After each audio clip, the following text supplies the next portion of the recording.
Polo చొక్కాది issue అయిన తర్వాత ఇప్పుడు అన్ని టీవీల్లో అన్నిట్లో డిబేట్లు అయితే పెడుతున్నారు. సో నేను అవన్నీ చూసిన తర్వాత నాకైతే ఒకటి అనిపించింది, ఈ రివ్యూస్ చేసే వాళ్ళకేనే ఏదైనా కానీ నేను కూడా కొన్ని రివ్యూస్ చేస్తాను సినిమాల గురించి. బట్ కొన్ని నాకు చాలా ఇబ్బందిగా అనిపించాయి వేరే వాళ్ళు చెప్పే రివ్యూస్కు. నాకు కూడా ఏంటంటే ఏదైనా చెప్పాలంటే కొంచెం ఇబ్బందిగానే ఉంటుంది. ఎందుకంటే వాళ్ళు ఎప్పుడో ఎన్నో సంవత్సరాల నుంచో కష్టపడి చాలా ఇబ్బందులు పడి అంతా ఇల్లులు కూడా తాకట్లు పెట్టేసి ఇల్లులు కూడా అమ్మేసి సినిమాలు చేస్తారు చాలామంది. సో అలాంటి ప్రాబ్లమ్స్లో ఉన్న వాళ్ళకి మనము ఏమాత్రం చిన్న ఇది బాగలేదన్నా చాలా ఎఫెక్ట్ పడుతుంది, 100% ఎఫెక్ట్ పడుతుంది. ఎఫెక్ట్ పడదని నేను మాట్లాడట్లే, ఎఫెక్ట్ కంపల్సరీ పడుతుంది. ఎందుకంటే కొంతమంది రివ్యూస్ ఫాలో అవుతారు, కొంతమందిని ఏంటంటే వెబ్సైట్లను ఫాలో అవుతారు, కొంతమంది ఇవన్నీ నమ్మకుండా థియేటర్కి వెళ్ళి చూస్తారు. కానీ ఇంకో కొంతమంది ఉంటారు అలా ఏంటంటే సినిమా ఎలా ఉన్నా మనకు చూడాలి అనే విధంగా కొంతమంది ఉంటారు. ఇప్పుడు ఏమైపోయిందంటే చాలా వరకు ఈ రివ్యూస్ని వెబ్సైట్లో వీటిని చూసి కొంతమంది వెళ్ళడం మానేశారు. అండ్ మెయిన్ ఇంకోటి ఏంటంటే ప్రాబ్లం, థియేటర్లో టికెట్ కాస్ట్లు ఎక్కువ అవ్వటం ఒకటి.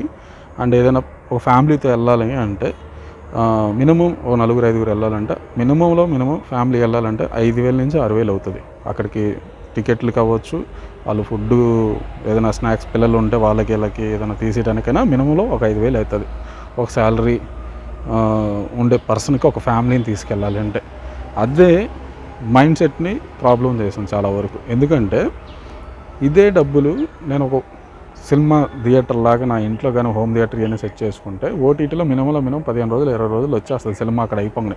ఏదైనా 1 వీక్ సినిమానే కదా, దానికి మైండ్లో అలా ఫిక్స్ అయిపోయిన వాళ్ళు చాలామంది ఉన్నారు. థియేటర్కి అంటే ఇక్కడే ఎక్కువ ఫీల్ ఉంటుంది, పాప్కార్న్ కావాలంటే మనం బ్లింకిట్ వగేరా ఎక్కడి నుంచో అవన్నీ కాన్సర్ట్ బుక్ చేసుకొని మొత్తం ఆయిల్ పెట్టి ఏం చేసుకొని పాప్కార్న్ పెట్టుకొని సోఫాలో కూర్చొని సినిమా థియేటర్ ఫీల్ చూడవచ్చు అనే విధంగా చాలా వరకు ఉన్నారు.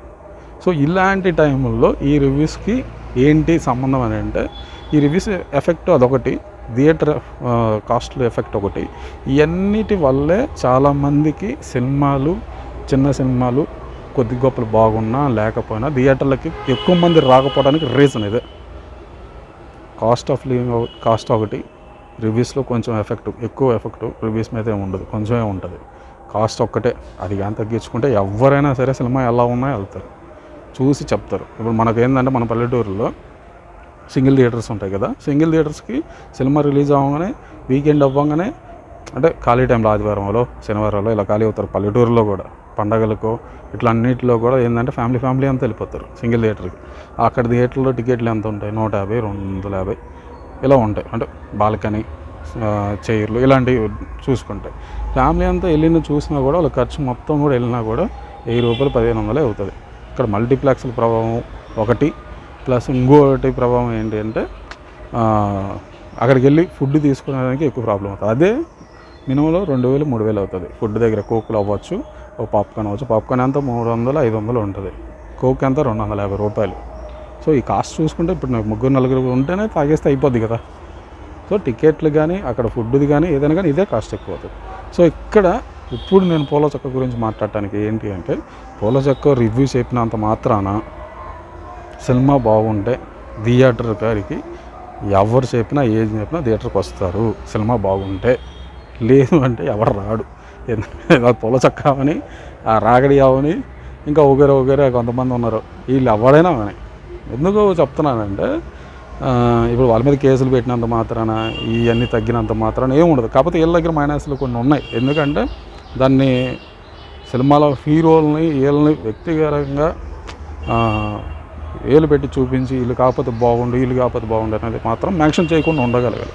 సినిమాలో హీరో క్యారెక్టరేషన్లు అవ్వాలి, ఇవ్వచ్చు, రోళ్ళు వీళ్ళని మెన్షన్ చేసుకోవచ్చు. కానీ వాళ్ళు డైరెక్ట్గా వాళ్ళ ఫేస్ మీద ఈయన కాకుండా ఇది ఇంకొకరు అది అంతా ప్రొడ్యూసర్ది, డైరెక్టర్ వాళ్ళ ఇష్టం. బట్ మనం అనేది కొన్ని వాళ్ళ వ్యక్తిగతంగా మనం ఎప్పుడు జడ్జ్ చేయకూడదు. వ్యక్తిగతంగా మాట్లాడకుండా ఉంటే ఏదైనా ఏ రివ్యూ అయినా ఏదైనా కానీ బాగుంటుంది. సో అది పోలో చొక్క ఇప్పటికైనా తెలుసుకుంటాడని నేను అనుకుంటున్నా. అండ్ ఎవరైనా రివ్యూస్ చేసేవాళ్ళు మాత్రం ఈ ఒకటి మైండ్లో పెట్టుకోండి. ఎందుకు అంటున్నానంటే చాలా ప్రాబ్లం ఉంటుంది ఒక సినిమా చేయాలన్నప్పుడు.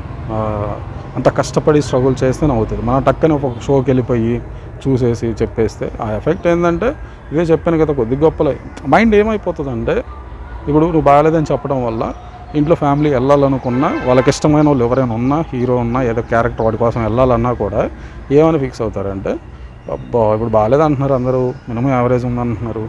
సో మనం ఇప్పుడు ఒక 5,000 పెట్టిపోవడం అవసరమా సినిమాకి అన్న ఫీలింగ్ వచ్చేస్తారు. అదే నువ్వు బాగుందని చెప్పినా ఓకే బాగుంది కదా 5,000 ఖర్చైనా పర్లేదులే అనుకుని ఫీలింగ్లో కొంతమంది మైండ్ సెట్లు ఉంటాయి. సో ఇవన్నీ మనకు అటు ఇటుగా ఉంటుంది అనమాట. సో రివ్యూస్ని ఎప్పుడైనా ఏదైనా ఒక సినిమా రిలీజ్ అయిన నెక్స్ట్ డే చెప్పడము, లేకపోతే ఒక 2 days అయిన తర్వాత చెప్పడం వల్ల బాగుంటుంది అని నాకు అనిపించింది. నాకు కూడా ఎందుకంటే సినిమా రిలీజ్ అవ్వగానే రివ్యూ చెప్పేస్తే వెళ్ళేవాడికి కూడా కొంచెం బాగుందంటే హ్యాపీ సేఫ్ జోన్లో ఉంటాడు, బాగాలేదంటే ఇంకా అంతే. బట్ రివ్యూస్ వల్ల ఎఫెక్ట్ అయితే అవుతుంది అని అనుకోవటం మినిమం కొద్ది గొప్పలు ఉంటుంది, కానీ మరీ ఎఫెక్ట్ అయితే ఉండదు.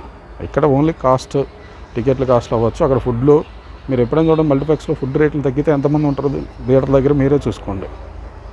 కాస్ట్ థియేటర్లో టికెట్ కాస్ట్ కూడా మీకు అంతకుముందు ఎంత ఉండేదండి, మల్టీప్లెక్స్లోనే 175, 150 రూపాయలు ఉండేది టికెట్. ఇప్పుడు ఎంత ఉంది? 250 టికెట్. మళ్ళీ జిఎస్టీ 30, 40, 50 కలిపి మొత్తం మీద 300 అవుతుంది అది. సో అలా ఉన్నప్పుడు ఎవరికైనా వెళ్ళాలంటే 10 మంది వెళ్ళాలంటే ఎంత అవుతుంది టికెట్, ఒక 5 వెళ్ళాలని ఎంత అవుతుంది టికెట్. సో అది మనం ఆలోచించుకోగలగాలి. ఇవన్నీ కొంచెం తగ్గితే థియేటర్లోకి సినిమా ఎలా ఉన్నా మినిమం టైంపాస్కైనా వెళ్ళి చూస్తారు. ఆ టికెట్ల కాస్ట్ వల్లే మెయిన్ ప్రాబ్లం. థియేటర్కి వెళ్ళాలన్నోడికి కూడా ఒక్కసారి నెగిటివ్గా వచ్చిందంటే వెళ్ళలేకపోతారు.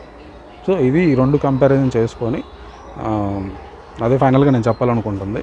కంపారిజన్ చేసుకొని కొంచెం సినిమాలు టికెట్లు కానీ అయ్యి కనుక కొంచెం అటు ఇటు తగ్గించుకొని చేస్తే సినిమా ఏదైనా బాగుంటుంది. అందరు చేసిన వాళ్ళందరికీ డబ్బులు అయితే వస్తాయి.